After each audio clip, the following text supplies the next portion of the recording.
नमस्कार। साहित्य तक के बुक कैफे की एक दिन एक किताब में मैं जयप्रकाश पांडे आपका स्वागत करता हूं और आज मैं वरिष्ठ साहित्यकार महेश दर्पण के उपन्यास दृश्य अदृश्य के साथ उपस्थित हूं। महेश दर्पण कुमाऊं अंचल के सैन्य परिवार में 1 जुलाई 1956 को पैदा हुए। देश के कई पत्र पत्रिकाओं में उन्होंने पत्रकारिता की। साहित्य में उनकी एक अपनी पैठ है, शोध उनको प्रिय रहा है। अपने साथ जाल, चेहरे, रफ्तार, वर्तमान में भविष्य, बीते बरस, घर परिवार, संकलित कहानियाँ, 10 कहानियाँ, चुनी हुई कहानियाँ, 21 कहानियाँ, इन नामों से उनके कहानी संग्रह प्रकाशित हो चुके हैं। 2 लघु कथा संग्रह, मिट्टी की औलाद तथा हमारा समय। उपन्यास ये दृश्य अदृश्य नाम से है। यात्रा वृतांत, पुष्किन के देश में। आलोचना, हिंदी कहानी का विकास, हिंदी कहानी नई और पुरानी। रचना, परिवेश, जीवनी भी लिखी है उन्होंने रामकृष्ण परमहंस जी की, सुभाष चंद्र बोस, गुरु नानक, बहादुर शाह जफर और मदर टेरेसा की। कई साक्षात्कार प्रकाशित हो चुके हैं। समय के साक्षी, कथा कथन, समय के सारथी, बाल एवं नव साक्षर साहित्य, पंचतंत्र की कथा निराली, 10 नाटक, दुनिया भर की लोक कथाएं, नया सवेरा।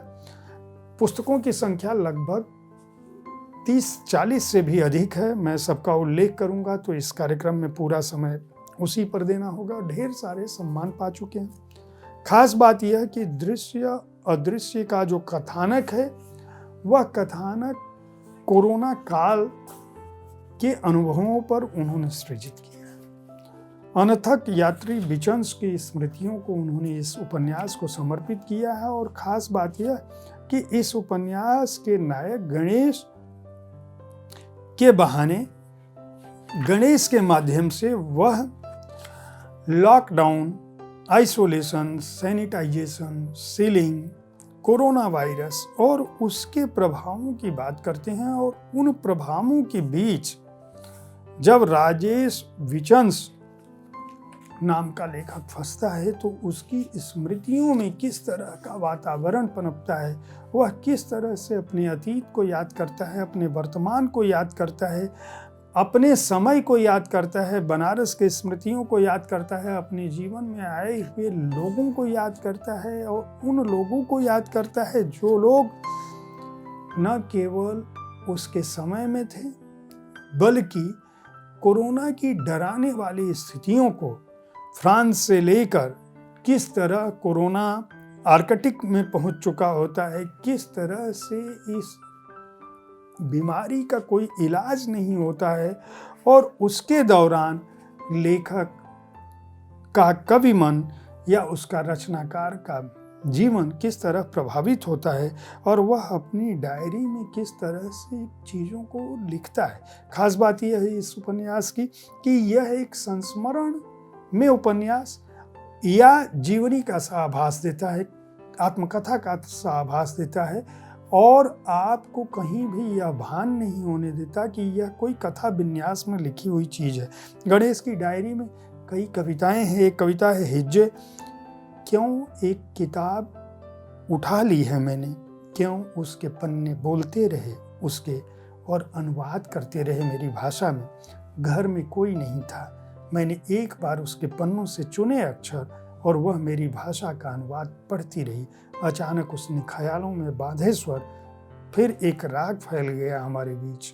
दिन आए रात जाए, यही आना जाना जिंदगी को जिंदगी बनाए। जिंदगी शब्द पहले उसने उठाया और मेरे पास के टेबल पर रख दिया। वह जैसे आई थी वैसे ही चली गई। किताबें मैंने रैक में ठूंस दी। क्यों एक शब्द रह गया खाली कमरे में, उस शब्द का हिज्जे आप कभी भी बोल सकते हैं एकांत में। कविता सुनाकर एक लेखक अगर बीमार होता है तो भी उसके मन में, उसके समय में, उसके दिमाग में, उसके परिवेश में उसकी रचनाएं ही जिंदा रहती। वह अपने अकेलेपन में, अपनी बीमारी में, डॉक्टर के पुर्जे में भी अपने अतीत को, अपने लोगों को, अपने संस्मरणों को, अपने कल को अपने प्रकाशक को, अपनी किताबों को, अपनी कृतियों को, अपने अध्ययन को ही याद रखता है, उसी की आलोचना समीक्षा करता है, उसी के बारे में बात करता है और उसी के बारे में चर्चा करता है। गणेश के बहाने किड्स से लेकर शांति निकेतन से लेकर विजन्स के बारे में जितनी बातें इस उपन्यास में लिखी हैं वह इसको अद्भुत बनाती हैं। मैं इसके कथानक को इसलिए सिलसिलेवार नहीं बताया क्योंकि मैं इस उपन्यास को पढ़ने को लेकर आपकी रुचि को खत्म नहीं करना चाहता। आप दृश्य अदृश्य को जरूर खरीदें।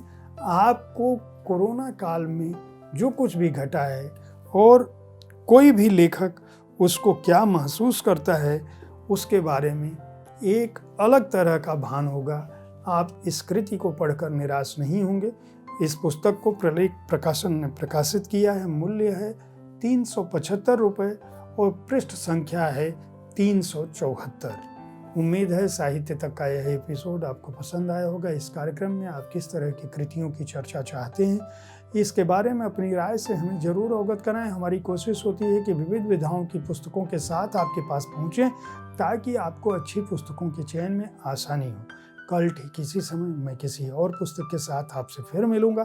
तब तक देखते रहें हमारा कार्यक्रम साहित्य तक। धन्यवाद।